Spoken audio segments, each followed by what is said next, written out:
داخل فرمائیں گے، جنت میں داخل فرمائیں گے۔ سامعین ذی وقار، جو بات جس پر ہم نے اپنے مضمون کی ابتدا کی تھی وہ یہ تھی کہ ہم اپنی ایک دو نشستوں میں یہ جاننے کی کوشش کریں کہ بھئی یہ کبائر کا جس کو اللہ تعالیٰ فرما رہا ہے کہ بھئی اس سے بچو، تو یہ کبیرہ گناہ ہے کیا چیز جس سے اللہ تعالیٰ ہمیں حکم دے رہے ہیں کہ ہم نے اس سے بچنا ہے۔ اس پر ہم نے گفتگو شروع کی اور سب سے پہلے ہم نے لفظ کبیرہ گناہ کا معنی سمجھنے کی کوشش کی۔ اس کا معنی ذکر کرنے کے بعد ہم نے احادیث مبارکہ پہ اپنی گفتگو شروع کر دی اور ہم نے یہ حدیث پڑھی تھی کہ اللہ کے رسول نے بتلایا، جب ایک صحابی نے ان سے عرض کی کہ یا رسول اللہ یہ بتلائیے کہ بڑا گناہ کون سا ہے، تو اللہ کے رسول نے بتلایا کہ بھئی بڑا گناہ یہ ہے کہ ان تدعو للہ ندا، کہ آپ اللہ کا شریک ٹھہرائیں۔ اللہ کا شریک ٹھہرانا بڑا گناہ ہے۔ پھر اس ضمن میں مزید حضور اکرم صلی اللہ علیہ وسلم نے فرمایا کہ بھئی ان تقتل ولدک خشیت ان یطعم معک، اولاد کو قتل کر دینا یہ سوچے کہ یار کھائے گا کہاں سے، یہ کھانا کیسے کھلائیں گے اس کو، تو یہ بڑا گناہ ہے جس سے بچنے کا اللہ نے ہمیں حکم دیا ہے۔ پھر ہم نے پڑھا تھا کہ ایک اس میں حضور اکرم صلی اللہ علیہ وسلم نے فرمایا کہ ہمسائے کے گھر میں بد نظر رکھنا یہ بڑا گناہ ہے۔ اور ہم نے یہاں پہ روک کے یہ بات بھی کہی تھی کہ بھئی ہمارے معاشرے میں اب یہ بہت عام ہو گئی چیز اور ہمیں اس سے اجتناب کرنا ہے۔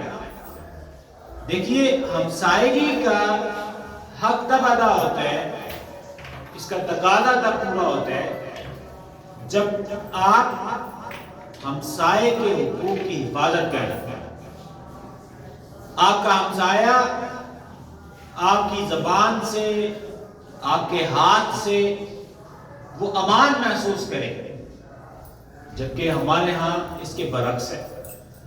اور حضور نے فرمایا کہ یہ جو عمل ہے کہ ہمسائے کے گھر میں بد نظر رکھنا، اور لفظ استعمال فرمائے کہ انتظانی حلیلت جارک، کہ ہمسائے کی جو اہلیہ ہیں، زوجہ ہیں، ان سے آپ غیر شرعی تعلق قائم کریں، یہ کبیرہ گناہ ہے۔ یہ ہم نے حدیث مبارکہ پڑھی جس کو میں نے ابھی ریوائز کیا۔ اس کے بعد ہم نے ایک اور حدیث مبارکہ پڑھی جس میں حضور اکرم صلی اللہ علیہ وسلم نے جب بڑے بڑے گناہوں کے نام ذکر کیے، کبائر گناہوں کا نام ذکر کیا، تو اس میں آپ نے فرمایا کہ حقوق الوالدین شامل ہے اس کے اندر، والدین کی نافرمانی، اور والدین کی نافرمانی کی صورتیں ہم نے اس کے بھی کچھ ذکر کیا تھا۔ تو والدین کی نافرمانی جو ہے یہ چھوٹی بات نہیں ہے، کبیرہ گناہ ہے، تو ہمیں اس سے بچنا ہے۔ اور اس کو ذکر کر کے جس پر بات ہم نے اپنی آخری نشست میں ختم کی تھی وہ ہے جھوٹی قسم کھانا۔ جھوٹی قسم کا بھی ہمارے معاشرے میں بڑا رواج ہو گیا۔ یاد رکھ لیجئے کہ جھوٹی قسم جو ہم لوگ عام روٹین میں کھا لیتے ہیں لوگ، جھوٹی قسم کبیرہ گناہ ہے جس سے اللہ کے رسول نے فرمایا کہ اس سے بچو۔ اور اگر ہم اس کی معرفت بھی رکھیں گے کہ یار یہ بڑا گناہ کون سا ہے جس سے بچنا ہے، اور عام روٹین بنا لیں گے، ہماری سوسائٹی میں کلچر بن جائے گا، رواج بن جائے گا اور ثقافت بن جائے گی، تو اس کے نتائج خطرناک ہوں گے۔ اور اس کے نتائج میں یہی ہے کہ کبیرہ گناہ ہے، ہم اس کو بڑا سمجھتے ہی نہیں ہیں اپنی لائف میں، تو اور ہم نے اس کو مضمون بھی اسی وجہ سے بنایا تھا کہ ہم اپنی نشست میں ایک دو نشستوں میں اس بات کو سمجھیں کہ بڑے گناہ ہیں کیا، کہ اگر ان سے بچیں گے تو چھوٹی لذیذیں اللہ تعالیٰ ایسی درگزر فرما دیں گے۔ تو بڑے گناہوں میں ایک یہ گناہ ہے کہ آپ اور آپ یا کوئی شخص جو ہے وہ جھوٹی قسم اٹھا لے. اس پر ہم نے اپنی نشست آخری نشست جو ہے اس روایت پر ختم کی تھی. تو اگر آپ ہم کنکلوڈ کریں تو دیکھیے اب تک جو بڑے گناہ ہم نے پڑھ لیے، بڑے گناہ میں شرک ہو گیا، بڑے گناہ میں والدین کی نافرمانی آ گئی، یہ بڑا گناہ ہے اور اس سے ہمیں لازمی بچنا ہے. اور بڑے گناہ میں کسی جان کا قتل آ گیا، یہ بھی بڑا گناہ ہے. جو گناہ بڑے ہیں جن سے اللہ کے رسول نے بتلایا وہ جھوٹی گواہی آ گئی اس میں. اور ایک روایت میں آتا ہے جو ہم آج اس کا مطالعہ کرنے لگے ہیں، اسی تسلسل میں یہ کچھ میں نے روایت کی مختصر وقت میں تاکہ ہماری چیزیں ذہن نشین رہیں کہ یہ گناہ ہیں، یہ بڑے گناہ ہیں اور ان سے اللہ اور اس کے رسول نے ہمیں فرمایا کہ آپ نے اس سے بچنا ہے. ایک روایت میں آتا ہے جو جھوٹی قسم ہے اس کی جگہ پر لفظ استعمال ہے شہادت الزور کے. یہ جو ہم جھوٹی گواہی دے دیتے ہیں یہ بھی کبیرہ گناہ ہے اور یہ ہم لوگ مذاق میں دے رہے ہوتے ہیں. یعنی اتنا ہمارے ہاں جھوٹی گواہی دینا اتنا عام ہو گیا ہے کہ ہمارے ہاں ایسی مزاح میں کسی جھوٹی بات پہ گواہ بن کے دوسرے خلاف مزاح میں جھوٹی گواہی دے رہے ہوتے ہیں. تو دیکھیے جھوٹی گواہی جو ہے یہ بڑا گناہ ہے، اس سے بچنے کا اللہ نے حکم دیا. یا آپ کہیے کہ یہ ان چیزوں میں سے ہے جس سے لازمی ہم نے بچنا اور اجتناب کرنا ہے. اور آج ہم جس بات کی طرف آگے بڑھ رہے ہیں وہ حدیث پاک میں آتا ہے، حضور اکرم صلی اللہ علیہ وسلم نے ارشاد فرمایا کہ میں نے آپ کو کچھ خلاصہ جو اب تک پڑھا جو سمجھا اس کو ریوائز کیا تاکہ ہمارے ذہن میں یہ باتیں رہیں، ذہن سے نکلے نہ. آج جس بات کا ہم اضافہ کر رہے ہیں وہ حدیث مبارکہ ہے اور اس حدیث مبارکہ کو روایت کیا ہے حضرت ابو ہریرہ رضی اللہ تعالی عنہ اور حدیث متفق علیہ ہے، بخاری اور مسلم میں آئی ہے. حضرت ابو ہریرہ رضی اللہ عنہ ارشاد فرماتے ہیں کہ حضور اکرم صلی اللہ علیہ وسلم نے فرمایا اجتنبوا السبع الموبقات، فرمایا لوگوں 7 ہلاکت میں مبتلا کر دینے والی چیزوں سے بچو. کتنی چیزوں سے بچنے کا یہاں حکم دیا؟ 7 چیزوں سے بچنے کا. کتنی چیزوں سے بچنا ہے؟ 7 چیزوں سے. فرمایا 7 ہلاکت میں ڈالنے والی چیزوں سے بچو. اچھا وہ کون سی ہیں؟ قالو، ایک روایت میں آتا ہے کہ صحابہ کرام نے عرض کی، ایک روایت میں آتا ہے خود سیدنا ابو ہریرہ نے ارشاد فرمایا قال کے ساتھ کہ حضرت ابو ہریرہ نے فرمایا یا رسول اللہ ومن ہن، وہ جو 7 چیزیں ہیں جس سے ہمیں بچنا ہے جو کبائر میں ہے، جس کے بارے میں اللہ تعالیٰ فرما رہا ہے لوگوں کہ اگر آپ ان سے بچ جائیں گے تو چھوٹی موٹی لفظشیں ایسی معاف ہو جائیں گی. اور ہم یہ جاننے کی کوشش کر رہے ہیں اپنی نشست میں بھی اور پہلے بھی کہ وہ چیزیں ہیں کون سی جن سے بچنا ہے جو کبائر ہے. کہیں ایسا تو نہیں کہ وہ بہت سی چیزیں کبائر میں شمار ہوتی ہوں اور ہم اپنی روٹین لائف میں ہنسی مذاق میں اس پر عمل کر رہے ہیں، ہنسی مذاق میں اس پہ عمل ہو رہے ہیں. تو ان چیزوں میں اب اس روایت میں آ گیا فرمایا 7 چیزوں سے بچو جو ہلاکت میں ڈالیں گی. یعنی یہ 7 چیزیں ایسی ہیں جن کا ذکر آ رہا ہے یہ کبائر شمار ہوگی، یہ کبائر بن رہے ہیں. اب وہ 7 چیزیں کون سی ہیں اب آپ یہ دیکھیے گا اور اس کا ربط بھی جوڑیے گا. پہلی وہی جو پہلے بھی گزر چکی، الشرک باللہ، اللہ تعالیٰ کا شرک کرنے سے منع کیا. شرک کبیرہ گناہ ہے اور شرک کبیرہ گناہ پہ ہم نے یہ بات پڑھ لی کہ اس پہ جو اللہ تعالیٰ نے دلیل قائم کی تھی وہ ایک عقلی دلیل پیش کی تھی. فرمایا اللہ کا شرک نہ کرو اور اللہ کا شرک نہ کرو جس نے تمہیں پیدا کیا ہے. تو انسان کا پیدا کیا جانا یہ ایک عقلی دلیل ہے کہ خالق وہ ہے جو کسی انسان کو پیدا کرنے کی صلاحیت رکھتا ہے. یعنی انسان از خود بنا فطرتی جو پروسیس عمل ہے اس پر چلے بغیر آج تک انسان کو تخلیق نہیں کر پائے. کامیاب آج تک نہیں ہو سکا. تو انسان کی خلقت ایک بڑی عظیم بات ہے. تو اللہ تعالیٰ نے فرمایا کہ تمہارا خالق ہے اور اس کے شرک نہ کرو. اور پچھلی روایت میں ہم نے پڑھا کہ اس کے بعد اللہ تعالیٰ نے والدین کا ذکر کر دیا کہ والدین کی نافرمانی نہ کرو. اور ہم نے یہ اپنی آخری نشست میں گفتگو کی تھی کہ جو والدین کے ساتھ جوڑا شرک کو، وہ اس سبب سے جوڑا کہ ایک ایجاد اور جو ظاہری وجود ہے اس میں آنے کا حقیقی سبب ہے اللہ تعالیٰ کی ذات، اور ایک ظاہری سبب ہے وہ والدین کی صورت ہے. تو اس وجہ سے اشتراک بولا، ساتھ لے کر آئے اللہ تعالیٰ، شرک نہ کرو اور والدین کی نافرمانی نہ کرو، ساتھ ساتھ جوڑا اس کو. تو اس روایت میں بھی جو 7 چیزیں فرمائی ان میں پہلا فرما دیا کہ شرک نہ کرو. اس کا تعلق ہمارے اعتقاد کے ساتھ ہے، یہ چیز ہے ہمارے عقیدے کے ساتھ. اچھا، یہ اعتقاد کے ساتھ ہوگی. اب باقی چیزوں کو بھی ذرا دیکھیے. باقی چیزیں وہ ہیں جو ہماری سوشل لائف میں، روٹین لائف میں آنے والی ہیں. وہ کیا ہے؟ فرمایا والسحر، جادو نہ کرو. جادو کبیرہ گناہ ہے، جادو کبائر گناہ میں سے. اور ہمارے ہاں اتنا فہم غالب ہونے لگ گیا کہ والعیاذ باللہ ہر کوئی کو کسی کا کوئی نقصان ہو جائے کسی نے جادو کر دیا ہوگا. اور ادھر عامل بابی بھی بیٹھے ہوئے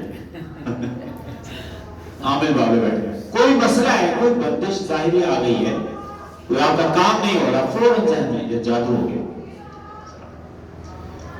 دیکھیے ایک بات سمجھ لیجئے، ایک تو یہ کہ جادو یہ جائز نہیں ہے، یہ اس کی حقیقت ہے، سحر کی حقیقت ہے. اور اس کا شرعی حکم کیا کہ یہ جائز نہیں ہے. اور اس میں بعض تو ایسی صورتیں ہیں کہ اگر اس کا تکیہ کر لیا جائے تو وہ کفر تک لے جائیں گے، مگر یہ کہ جائز نہیں ہے یہ جادو جو ہے.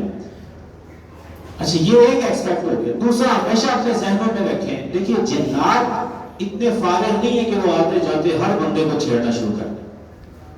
یہ پاکستانی قوم ہی اتنی فارغ ہے جو اس طرح سوچتی رہتی ہے. جنات اتنے فارغ نہیں ہے کہ آپ جناب کہیں گے جی ہر جگہ پر جو ہے بس جو مسئلہ ہو گیا جن آ گیا جن آ گیا. ایسا نہیں ہوتا. یہ ہمارا وہم ہے اور اس کو کہتے ہیں توہم پرستی. ہمیشہ ذہن میں رکھیں، توہم پرستی آپ کا اور ہمارا اللہ پر جو توکل ہے وہ توڑ دیتی ہے. اور ہم انشاءاللہ آج ہی امید ہے اس بحث کو مکمل کر کے، نہیں تو اگلی نشست میں مکمل کر کے نا یہ وسوسے کو بھی پڑھیں گے کہ وسوسہ کیا ہوتا ہے. وسوسہ بھی ہماری سوسائٹی میں بہت زیادہ ہے. یہ توہم پرستی ہے. یار یہ ہو گیا، کالی بلی گزر گئی، کالا وغیرہ گزر گیا اور پتہ نہیں کیا کیا ہو گیا. اور اتنا زیادہ اس کو تکیہ ہے کہ مجھے بڑا تعجب ہوا یہ بات مجھے پتہ چلی کہ ہمارے بڑے بڑے جو بزنس والے لوگ ہیں انہوں نے اپنے ساتھ عامل رکھے ہوتے ہیں، عامل رکھے ہوئے ہوتے ہیں. آپ نے 2 رکعت مسلمانوں نے صلاۃ الحاجت نہیں پڑھنی، عامل بابا جو ہے نا وہ ان کو آپ نے 50,000 روپے تھما دینے. یہ علمی ہے ہمارا. تو ہمیشہ ذہن میں رکھیے سحر حرام ہے. اور جادو کی رٹ لگانا، یہ میں نے آپ کو ایک اصولی بات بتلا دی. جنات، ان کے جنات کے قبائل ہیں. ہمارے پرانے اسلاف نے ان پہ کتابیں لکھی ہیں جن پر، ان کے قبائل پر. تو کبھی موقع ہوا تو اس کو بھی انشاءاللہ پڑھیں گے.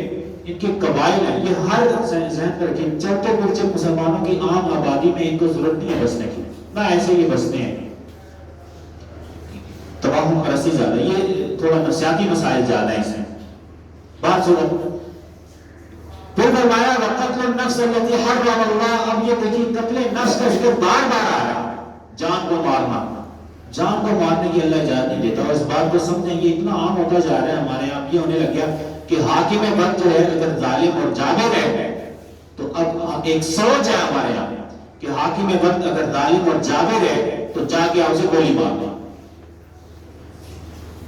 کتنی تعجب والی بات ہے. دیکھیے جو کلمہ گو ہے آپ اسے ہم گولی نہیں ماریں گے. کلمہ گو ہے کیسے مارنے گولی؟ اور کفر ائمہ نے تصریح کی ہے. کفر جب تک بواہ کفر نہ ہو، صریح کفر نہ ہو کہ وہ شاعر پر پابندی لگانی شروع کر دیں، تب تک آپ مسلح خروج بھی نہیں کر سکتے، مسلح خروج نہیں کر سکتے، یہ جائز نہیں ہے ہمارے ہاں. مگر ہمارے ہاں یہ سوسائٹی میں یہ بات آپ کو ایسے لوگ مل جائیں گے جو کہتے ہیں کہ یار اس کو تو پارلیمنٹ میں تو بم پھٹ جانا چاہیے سارے جمع ہو اور بم پھٹے اور بات ایک طرف ہو. کیوں بم پھٹے ہوئے؟ کلمہ وہ بیٹھے ہوئے ہیں، ٹھیک ہے کمزور ہے ایمان میں مگر کلمہ تو پڑھتے ہیں نا. تو آپ ناحق قتل کر نہیں کہہ سکتے، یہ ناحق قتل ہوگا. تو قتل نفس اس کی اجازت نہیں ہے. اور پچھلے دنوں ایک ڈسکشن ہوئی میری، تو وہ جہادی مزاج تھا نا، ہمارے یہاں جہادی مزاج بھی ہے نا. وہ صاحب مجھے کہنے لگے کہ سر آپ، میں نے کہتے کہ یار کیا حل ہے بتائیں. میں نے کہا یار حل یہ کہ آپ پیسفل احتجاج کریں گے، اپنی بات کو ریکارڈ کروائیں گے کہ جی یہ ظالم ظلم نہ کرے تو ظلم کے خلاف آواز اٹھائیں. یہ کلمہ حق جو ہے ظالم سلطان کے سامنے، یہ جہاد ہے. جہاد کا مطلب یہ تھوڑی کہ لازم معنی جہاد کا یہ نہیں ہوتا کہ آپ بندوق اٹھا لیں اور ایک دوسرے کے گلے کاٹنے لگ جائیں. وہ کہنے لگے جی کہ اچھا اس کا حاصل کیا ہوگا؟ حاصل کیا ہوگا؟ آپ احتجاج کریں گے اور کچھ بھی نہیں ہوگا، ویسے کا ویسے ہی. حل ایک ہی ہے کہ آپ جو ہے وہ پسٹل اٹھائیں اور جو ہے نا وہ گریلا وار شروع کر دیں. یہ ہمارے یہاں فکر ہے، یہ بڑی شہرت پذیر، یہ طالبانائزیشن جو ہے نا، یہ ہمارے لوگ، ہمارے جوانوں میں یہ بات آ رہی ہے، ایگریشن آ رہا ہے. ایگریشن دیکھیے اس کی اسلام اجازت نہیں دیتا، اس کی اسلام اجازت نہیں دیتا کہ قتل نفس کیا جائے. ایسا مسلمان جو کلمہ پڑھ رہا ہے اگرچہ عمل میں جتنا بھی کمزور ہے، جتنا مرضی قبائل میں مبتلا ہے، کلمہ باقی ہے، اس کا کفر صریح نہیں ہے، تو ایسا نہیں کریں گے بالکل. اچھا اس کی تفصیل ہے جو ہم پھر کبھی کسی وقت میں موقع ہوگا تو پڑھیں گے جہاد کے باب میں، کیونکہ جہاد جو ہے یہ بیسیکلی فعال مفاعلہ مجاہدہ پر ہے. جہاد کی بہت سی صورت ہے. ہمارا اپنے اخلاق کو سنوارنا بھی جہاد ہے، معاشرے سے برائی کو ختم کرنے کے لیے آواز اٹھانا بھی جہاد ہے. یہ جو میں آپ کو بتلا رہا ہوں کہ یہ قبائل ہیں اور ہم اس لیے اس کو پڑھ رہے ہیں تاکہ ہم اپنی روٹین لائف میں کراس چیک لگائیں کہ آیا ہم اس کو کر تو نہیں رہے. تو اپنے آپ کو قبائل سے بچانا بھی جہاد ہے. اس کی طرح ہم نے نہیں کرنا بس بندوق اٹھا کے ایک دوسرے کی گردنیں اتارنی. تو فرمایا قتل نفس نہ کیا جائے الا یہ کہ بالحق ہو، یعنی قصاص کی صورت ہے. یہ جو تین صورتیں جو جہاں جواز ہے اس کا ہے، اور وہ بھی سمجھ لیں کہ وہ ریاست کرتی ہے. حدود کا نفاذ زید بکر خالد کے ہاتھ میں نہیں ہے کہ وہ اپنا کرے، وہ ہمیشہ ریاست کرے گی. اگر ریاست حدود کا نفاذ نہیں کرتی تو وہ گناہ گار ہے. آپ اس کا بتلائیں کہ یہ حق اس پر حق ادا نہیں ہو رہا، لیکن آپ کو ہمیں اختیار نہیں ہے کہ ہم خود کسی پر سزا جو ہے وہ لگا دیں. یہ آپ کو ہمیشہ ضابطے کے طور پہ ذہن رکھیں. پھر فرمایا اکل الربا، سود کھانا. اب سود کھانا بھی حرام ہے، سود کھانا بھی حرام ہے. اور ہمارے معاشرے میں کتنے ہیں، یعنی ہماری سوسائٹی اس پر بیس کر رہی ہے سود پر. یہ گناہ کبیرہ ہے. یعنی اب ہمارے ہاں اپروچ یہ ہوگی کہ ہمارے ہاں یہ سوچ بھی نہیں ہے کہ کوئی الٹرنیٹو اکنامک سسٹم آ جائے. اس طرف آپ جانے کو بھی تیار نہیں، یعنی سوچنے کو بھی تیار نہیں کہ یہ کہ آپ اکنامک سسٹم آپ چلا رہے ہیں، آپ کو پتہ ہے یار اس کے اندر سود ہے، آپ اس کا متبادل کوئی نیا لانے کی کوشش ہی کر لیں، وہ بھی سوچ نہیں. سوچ نہیں. اب سوچ کیا ہے؟ سوچ یہ ہے کہ اس کے بغیر گزارا نہیں ہے، یہی کرنا ہے، یہ سوچ ہے. اور یہ اللہ رسول سے جنگ ہے اور وہ پاکستان بھی بھگت رہے ہیں. وہ اکل مال یتیم، اس کا تعلق بھی معاشرے سے ہے. مال یتیم کھانا یہ بھی گناہ کبیرہ ہے. فرمایا وقصف المحصنات، جو پاک دامن خواتین ہیں ان پر تہمت لگانا یہ بھی گناہ کبیرہ ہے. اور فرمایا کہ جو مومنات ہیں اور غافلات ہیں، غافلات کا مطلب بری ہیں وہ، تو آپ اس کو تہمت لگا رہے ہیں، تو فرمایا یہ بھی گناہ کبیرہ ہے. تو حاضرین جی وقار، جو کچھ میں نے گناہ کبیرہ ذکر کیے تاکہ یہ بات ہم اپنی اس کو دیکھیں اپنی لائف میں کہ کہیں ایسا تو نہیں کہ ہم ان چیزوں کو اپنی روٹین لائف میں اختیار کر چکے ہیں، تاکہ ہم اس سے بچیں. کیونکہ اللہ کا وعدہ ہے کہ اگر آپ کبیرہ گناہ سے بچیں گے تو سخائر بھی اللہ تعالیٰ درگزر فرما دیں. اور اپنی بات جس پر میں ختم کرنے جا رہا ہوں وہ شیخ ابو طالب المکی کا قول ہے. یہ صاحب قوت القلوب ہے اور انہوں نے اصلاً یہ قول لی ہے احیاء علوم الدین امام غزالی رحمہ اللہ سے. فرماتے ہیں کہ میں نے احادیث جو اس بات میں جن پہ کبائر کا تذکرہ ہے میں نے وہ احادیث جمع کی تو میں نے اس کا کرکس نکالا، خلاصہ یہ نکالا کہ 17 ایسے اعمال ہیں جو گناہ میں شمار ہوں گے، کبائر گناہ میں 17 اعمال ایسے ہیں۔ وہ 17 اعمال کبائر میں، ان میں پہلا کیا ہے دیکھیے، کہتے ہیں 4 ایسے ہیں جن کا تعلق دل سے ہے، 4 ایسے ہیں جن کا تعلق دل سے ہے، اور وہ کون سے؟ شرک کرنا، اعتقاد ہے، نیت الاصرار علی المعصیہ، معصیت پر بار بار اصرار کی نیت رکھنا کہ میں یہ گناہ کا کام بار بار کروں گا۔ یہ جو نیت اصرار ہے آپ کے دل کی کیفیت ہے کہ میں نے یہ گناہ پھر کرنا ہے، چوری کیا اب میں نے اگلی دوبارہ چوری کرنی ہے، کسی کے بعد ظلم کر لیا، مثلا کسی کا مال حرام کر لیا، اچھا یار اس کا کر لیا، میں نے فلاں کو دھوکہ دینا ہے۔ تو یہ جو گناہ کے کام میں اصرار ہے، سمجھ لیں کہ یہ اصرار یہ کبائر گناہ میں سے ہے۔ یہ جو نیت ہے اصرار پہ یہ کبیرہ گناہ ہے اور یہ دل کا گناہ ہے۔ اور فرمایا کبیرہ گناہ یہ ہے الیاس من رحمت اللہ، اللہ کی رحمت سے مایوس ہو جانا۔ اللہ کی رحمت سے مایوس ہونا سمجھ لیجئے یہ گناہ کبیرہ ہے۔ کبھی اللہ کی رحمت سے مایوس نہ ہو، کبھی ایفرٹ ختم نہ کریں۔ ہمارے یہاں کیا والدین کہہ رہے ہوتے ہیں یار بچوں کا کوئی حال نہیں، بس چھوڑ، میں نے تو اپنے بچے چھوڑ دیے ہیں، کوئی فائدہ نہیں ہے، یہ نہیں سدھرنے والے۔ نہیں، آپ یہ نہیں کہہ سکتے کیونکہ آپ کا یہ کہنا اللہ کی رحمت سے مایوسی ہے۔ ہم اپنی جو ڈیوٹیز ہیں، ذمہ داری ہیں، سمجھیں ذمہ داری، کبھی آپ نے ذمہ داری کی ادائیگی میں ہار نہیں ماننا، اس پہ اللہ کی ذات پہ بھروسہ کرنا ہے اور ایفرٹ، بیسٹ ایفرٹ جو آپ اس کا انپوٹ دے سکتے ہیں وہ آپ نے کرنا ہے۔ اس کو ہمیشہ ذہن میں رکھیں، کیوں؟ کیونکہ جو مایوسی ہے اللہ کی ذات سے وہ گناہ کبیرہ ہے، مایوسی سے بچنا ہے۔ وَالْأَمْنُ مِنْ مَكْرِ اللَّهِ، اور ائمہ کرام نے کہا کہ آپ کا اللہ تعالیٰ کا جو اللہ کا جو پکڑ کرنا ہے، اس کا جو مواخذہ ہے، اس سے اپنے آپ کو امان میں سمجھنا کہ جی میرا مواخذہ نہیں ہوگا، میں جو مرضی گناہ کرتا ہوں، اور گناہ کا ارتکاب کرتے رہنا اس شیری پر، شیر دلی پر کہ میرا مواخذہ نہیں ہونے والا، سمجھ لیجئے یہ بذات خود ایک گناہ کبیرہ ہے۔ گناہ پہ کبھی اصرار نہیں کرنا، اور اللہ تعالیٰ کا جو مواخذہ کرنا ہے اس سے اللہ سے پناہ مانگتے رہنا، اس پہ اللہ کی پناہ مانگتے رہنا گناہ پر، اور اس پر کہ اللہ کو مواخذہ نہ فرما لے۔ اور پھر فرماتے ہیں 4 ایسے کبائر گناہ جن کا تعلق زبان پر ہے، ہماری آپ کی زبان سے ادا ہوتے ہیں۔ وہ کون سے ہیں جی؟ جھوٹی گواہی، کسی جو خاتون پاکیزہ پاک دامن خاتون ہے ان پہ توبہ لگانا، یہ بھی زبان سے لگاتے ہیں۔ فرمایا جھوٹی قسم اڑانا، یہ بھی زبان سے ہوتا ہے، اور فرمایا جادو کرنا، یہ بھی زبان سے ہوگا۔ تو یہ جو 4 چیزیں فرمایا یہ کبیرہ گناہ ہے، ان سے بچنا ہے۔ اب آپ یہ دیکھ لیجئے کہ یہ کتنا، یہ ہماری روٹین لائف میں، سوسائٹی میں یہ چیزیں کتنی موجود ہیں۔ 3 چیزیں ایسی ہیں جن کا تعلق بطن سے ہے، آپ کے ہمارے پیٹ سے، 3 گناہ ایسے ہیں۔ اس میں پہلا گناہ کیا ہے؟ شراب پینا، کبیرہ گناہ ہے۔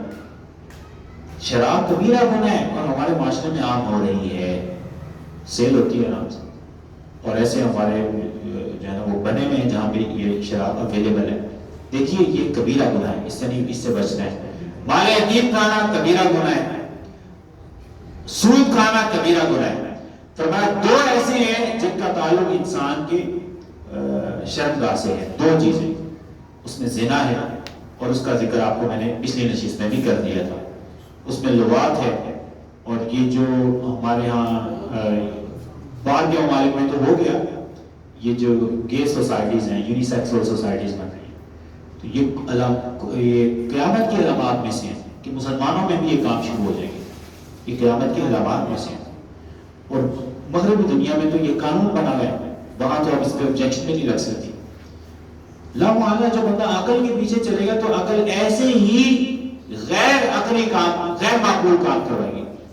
جو عقل ہمیشہ ذہن میں رکھیں، عقل نور ہے جب تک وہ وحی الہی کے تابع رہتی ہے، جو وحی الہی سے نکلے گی وہ انسان سے ایسے ظلم کروائے گا۔